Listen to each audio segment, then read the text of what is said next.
What's up, everybody? Welcome back to another Tool Tuesday with Dan and Sarah Makers. Today we are talking about the Makita XRJ05 Sawzall. So, as you all know, I'm a Makita fanboy. That's just what I am. That's who I am. That's from my experience.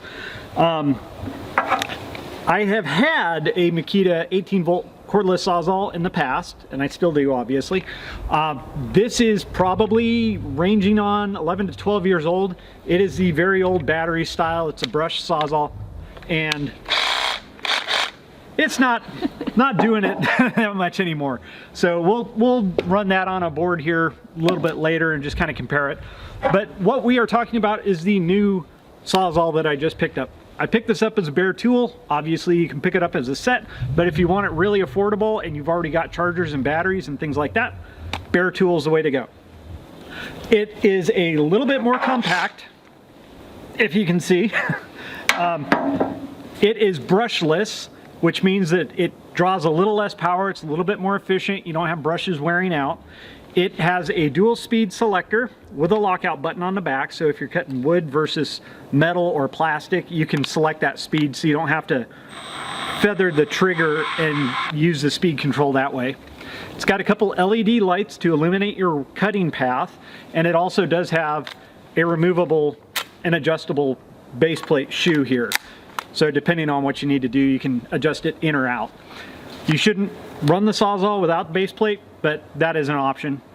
And it's got a quick lock chuck, which is just a twist. So you stick the blade in, it locks. If you want to unlock it, you just twist it, pull the blade out. It does have a rafter hook on the side, which is a pretty substantial one, and it's got a metal mounting plate on the top that rafter hook ties into, and it's wide enough that you can get it over things like TJI floor joists. So as far as where it's made, unfortunately it's one of the made in China ones, but that's pretty much what you're going to deal with any power tool company out there nowadays. It takes your standard 5 amp hour batteries, and one thing to note, they're very tough to get on and put on and also take off. If you ever look in the bottom where the batteries are mounted, this has 4 little neoprene bumpers in it, and that helps to hold the battery solidly in place and keep it from vibrating and possibly damaging the battery or the connectors. So that's a nice little thing that they thought of. As far as the previous Sawzall, it did not have any of those bumpers. So it's something that they've thought of over the years and they've added to it.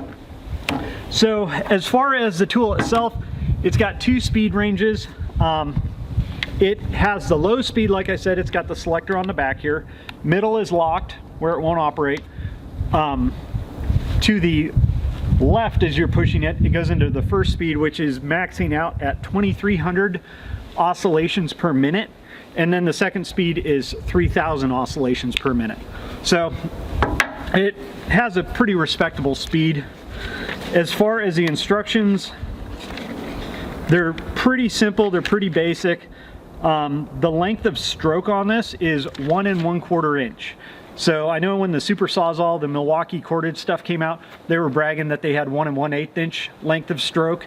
So these are 1 1/4 inch. So a little bit longer length of stroke will pull more, I guess, sawdust or metal chips or shavings out of the cut and help keep it clear. So a little bit more aggressive than some of the older Sawzalls. So we might as well get down to cutting some stuff. So I've got a big pressure treated 6x6. We can cut through that. This thing's rated up to 10 inches of wood for cutting capacity. We've got this board that I did a bunch of test nails in with the DeWalt nail gun. They're sticking out the other side, so they're full length. We'll do a rip cut. Ripping lumber obviously is a little bit more challenging than cross cutting, and we've got a whole bunch of nails in there, so we'll try that. We've got a piece of back-to-back C channel here. You might cut that. We've got some back-to-back unistrut deep channel. We've got some ABS, 3-inch ABS pipe, and a little bit of rebar here, number 5, 60 KSI rebar, so, or grade 60 rebar. So we'll cut some of those things, see how it goes, and yeah, as an aside, Sawzall blades are way, way, way better than they used to be. So if you started or worked in construction back in the 90s or early 2000s, Sawzall blades are pathetic. Now they are really aggressive, really good. They last a long time. So be grateful that we've got those things nowadays. I'll use a couple different blades. I'll use a metal cutting blade for our metal, obviously, and I'll use a wood cutting blade for our wood. So I think we'll be using a selection of probably Milwaukee for the wood and a Diablo for the metal. Just for fun and comparison, this is my old Sawzall, 3 amp hour battery. It's the really old one because it's got the turquoise and white. So it's one of the originals. So we'll see how this does in this 6x6.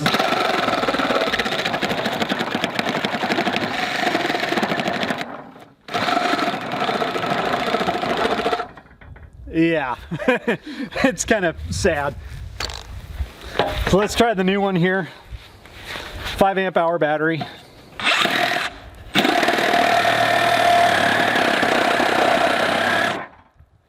That's 1 speed.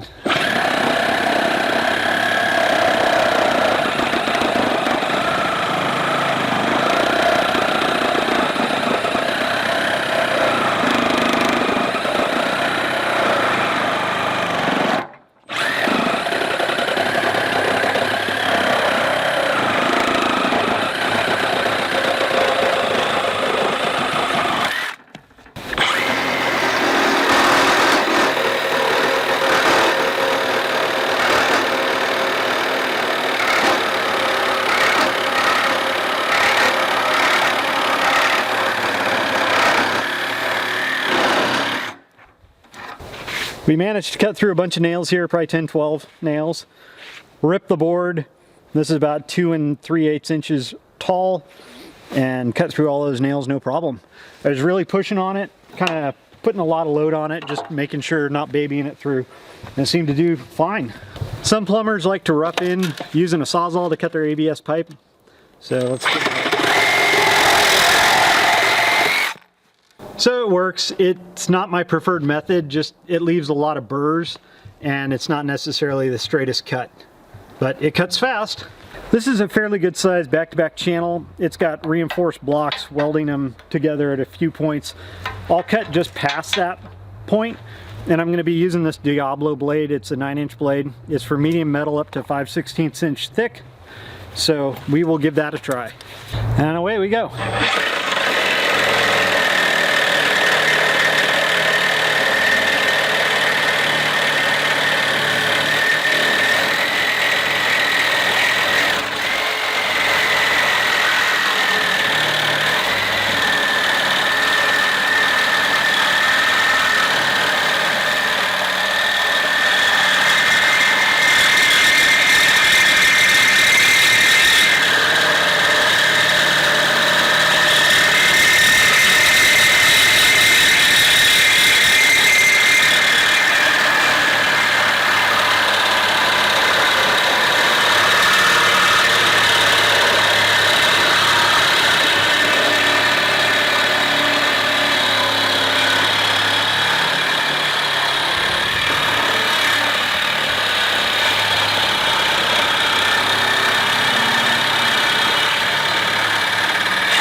We'll give it a try in a piece of rebar because sometimes every now and again you got to cut rebar.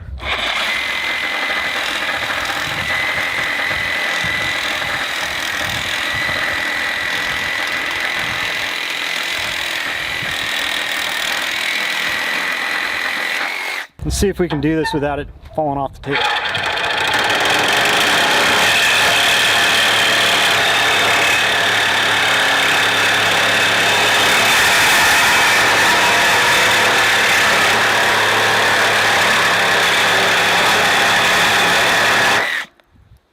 This tool here, this 18-volt Sawzall, is awesome. It is all the Sawzall I personally feel like I need right now. I don't have a cord anymore with it, so that's great.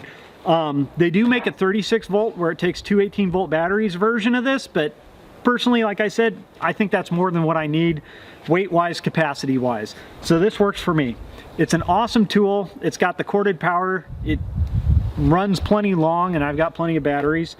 As I said, I bought this as the bare tool. They do have kits.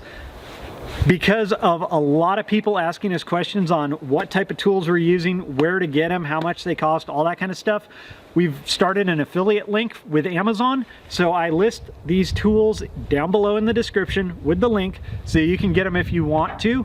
You don't have to worry about, does your home center offer just the bare tool? Do they actually have it in stock or not? It's simple, it's easy, delivered to your door. It does help us out, which is great for us, and it doesn't cost you anything more. So check it out if you feel so inclined. Thank you for joining us, Dan with Dan and Sarah Makers. You can follow us on Instagram at Dan and Sarah Makers, and be sure to like, subscribe, share, thumbs up these videos. And if you've stuck with us this far and you're one of our ultra fans, we have some extra content. We're gonna do the homesteady thing with our Sawzall and get out there and cut a root. So Sarah always manages to find roots to cut, or need to cut, because that's where she chooses to dig. So roots are a pain. They're usually much stronger wood than normal, and I hate using a chainsaw in the dirt because it will destroy your chain really, really fast. So being able to throw a Sawzall blade on,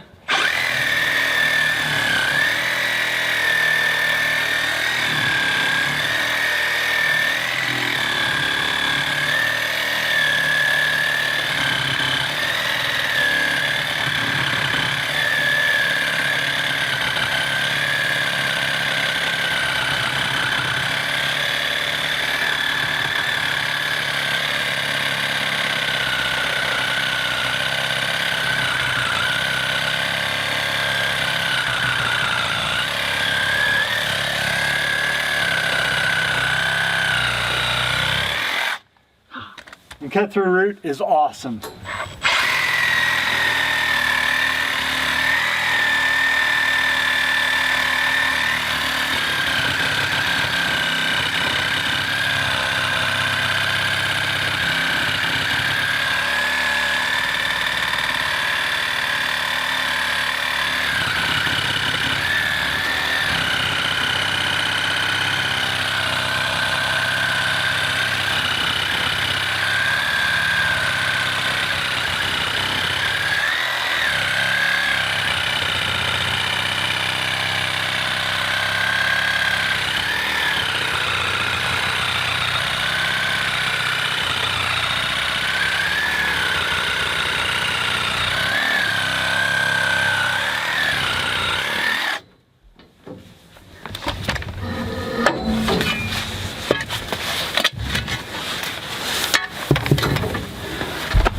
Ta-da!